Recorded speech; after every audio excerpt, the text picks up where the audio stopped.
মা, কি ব্যাপার এখানে একা দাঁড়িয়ে আছিস? অনেক রাত। তোমার ইচ্ছা হলো তুমি গিয়ে থাকো, আর তুমি তো জানোই আমি এসি ছাড়া ঘুমাইতে পারি না। আমি তো জানি মা, তুই এসি ছাড়া ঘুমাতে পারিস না, কিন্তু আমি কি করব? এখন রাস্তার ফকির, আমি চাইলে তো কিছু করতে পারছি না। কিন্তু তুমি তখন চাইলে কিছু একটা করতে পারতে, কিন্তু তুমি তো দিলে সব সম্পত্তি ওর নামে লিখে। যদি ওই ছেলেকে না বিয়ে করতি তাহলে তো আমার সমস্ত সম্পত্তি ওকে লিখে দিতে হতো না। তোর সুখের জন্যই তো আমি লিখে দিচ্ছি, তাই না? কিন্তু হিটে তো বিপরীত হয়ে গেল। আমি একটা ব্যবস্থা করব, কোন টেনশন করিস না রে মা। বাবা, আমি এসি ছাড়া ঘুমাইতে পারবো না। ওই বুয়ার ঘর থেকে এই জায়গাটা বেটার, খোলা বাতাস আছে। যাও তুমি। হ্যাঁ, আমার কোনো সমস্যা নেই, তুমি যাও, আমি আসতেছি একটু পরে। Okay fine. মা, এখানে কিন্তু আরেকটা সমস্যা আছে শুনেছি, বুঝছিস? এখানে বলে যাও, আমি ঠিক আছি এখানে, আমি আসছি একটু পরে। পাগলি মেয়ে আমার।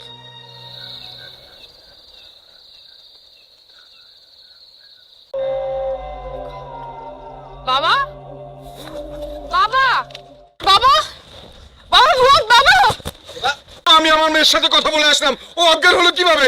যে মা, মা, মা উঠ, মা, মা। এই কথা বলে এই কেমনে হইছে রে? আরে হঠাৎ তোর বউরে তোর মায়ের রোগে ধরছে, একটু ঘরে নিয়ে যা, শোয়া, পানি পুনি ছিটা দে, দেখবি সব সেরে যাবে। তুমি এখানে শুরু করছো, তোমাকে তো লাশ।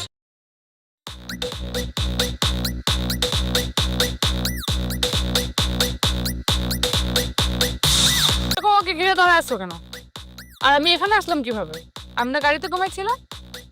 মা, তুই এখন কেমন আছিস? তুমি চিড়িয়াখানার জন্তু না, তুমি মানুষ। সবাই তোমাকে দেখছে, কারণ একটা চাকরানি সকাল 9টা পর্যন্ত ঘুমোলে দেখতে কেমন লাগে। যাও নাস্তা বানাও। আহ খোকা, বৌমার সাথে এরকম করতেছিস কেন? বৌমা তো মাত্র ঘুম থেকে উঠলো, আমি নাস্তা বানাই।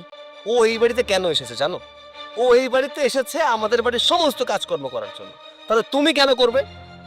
আজ থেকে নাস্তা বানা। তুমি যাও না, কোনো অসুবিধা নাই, তোমার সব কাজে তোমার শাশুড়ি সাহায্য করবো। মা, এভাবে বসে থাকলেও হবে না, আমার প্রচন্ড ক্ষুধা। এখন আমারই রান্না করতে হবে, যেখানে আমার বাসায় 3টা কাজের মেয়ে, আর সেখানে আমি এখানে এসে রান্না করব। আমার মন চাইতেছে কি জানো, এই যে এই ডালটা। তুমি যদি মাথা ফাটাতে যাও, মাথা ফাটবে না, কাটবে। তাহলে এই কাটাকাটি ফাটাফাটি বাদ দিয়ে এখন ওঠো, যাও নাস্তা বানাও। আর এই নাস্তা দেখে ওরা মনে করবে নাস্তাটা আমিই বানাইছি। যা। আচ্ছা দেখ আপু, তোর এই কষ্ট না আমি আর দেখতে পারছি না। আর আমি বুঝলাম না, আমার আজকে এই অবস্থা, তাহলে কি বোঝ কেউ কি আমাকে বিয়ে করবে? আমার জীবনটাই তো রসাতলে চলে যাবে। সারা জীবন শুধু মেয়ে আর মেয়ে। তুই বাথরুমে যে ওয়েট কর, আর তার ভিতরে আমি খাবারটা নিয়ে আসি, তাহলে সবাই মনে করবে তুই খাবারটা তৈরি করেছিস। আচ্ছা যা। এই শালা বাবু, তাই ভেবেছে যে আমাদের সবাইকে বোকা বানাবে। এই টাকা দাও, দাও টাকা দাও। আর তুমি দাঁড়িয়ে আছো কেন? বুঝতে পেরেছি, তোমাকে দিয়ে গ্রামের এইসব কাজ হবে না। তোমার বাবাকে ডেকে এসব বলে দিচ্ছি যে আপনার মেয়ে গ্রামের কোনো কাজ করতে পারবে না। আমি যাচ্ছি। তুমি কোথায় যাচ্ছ? হ্যাঁ শোনো, বোনের সাপোর্ট না করে আমার সাপোর্ট করো, আর তা না হলে বোনের মতো করে তোমাকেও কাজ করতে হবে। বৌমা নাস্তা বানাইছে, আজকে বৌমার হাতের নাস্তা খাবো, দেখি কি বানাই। আমার দেরি সহ্য হচ্ছে না, তাড়াতাড়ি।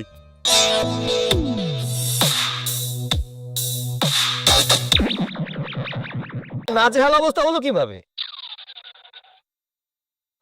আর বলিস না বাবা, বৌমা তো আমাকে রান্না করে ঢুকতেই দেয় নাই।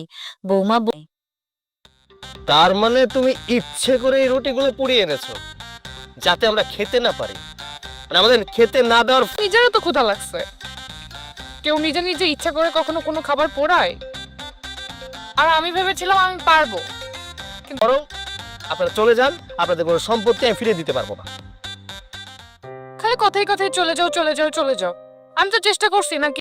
তুমি প্লিজ আমাদের বের করে দিও না, পরে আমাদের রাস্তায় থাকতে হবে। থাক মা, তোমাদের আর কোথাও যেতে হবে না। কালকে দুপুরবেলা আমি রান্না করব।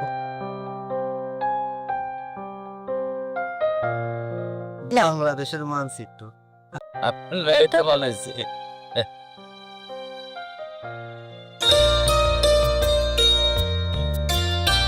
ঠিক আছে, শোনো, রুটি না হয় পুড়ে গেছে, কিন্তু তরকারি ঠিকঠাক আছে। আর এমনিতেও তরকারি আমি রান্না করিনি, তোমার মা রান্না করছে। এইবার আর যদি এগুলো না পারো তাহলে বুঝতেই পারছো। হ্যাঁ জানি, সম্পত্তি ফিরিয়ে দিবে না, তাই তো? আমিও এত সহজে সম্পত্তি ছাড়ছি। সম্পত্তি ফিরিয়ে নিতে হলে কাজ করতে হবে। ও হ্যাঁ, কাজের কথাই মনে পড়লো, তোমার মতো এত সুন্দরী একটা আমি এসব কাজ করতে পারবো না। আমার বাপ দাদা 14 গোষ্ঠীর সবাই বড়, আর আমার মতো সুন্দর মেয়ে এসব কাজ করবে প্রশ্নই ওঠে না। এসব কাজ করবে এই যে রোদের মধ্যে যদি কামলা খাটতে, তাহলে তোমার শরীরের রং একদম কালচে কুচকুচে হয়ে যেত, পেতনির মতো লাগতো, বুঝতে পারছো? আমি খেয়ে নিচ্ছি।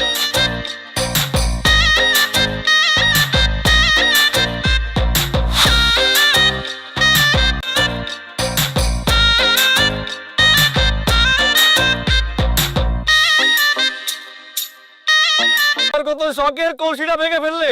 আর তুমি জানো এই কলসিটা আমি কিভাবে পেয়েছিলাম?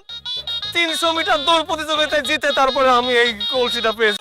আরে তোমার পা ভাঙছে তো কি হয়েছে, ওটা তো ডাক্তারের কাছে গেলে ঠিক হয়ে যাবে, কিন্তু আমার এই কলসিটা আর কোনোদিন ফিরে পাবো না। এই গ্রামের কোনো কাজ হবে না, আমি তোমার বাবাকে বলে দেবো, কোনো সম্পত্তি দিতে পারবো না, তোমাদের বের করে দেবো বাসা থেকে। রাখো তোমার সম্পত্তি, আমার কোনো সম্পত্তি লাগবে না।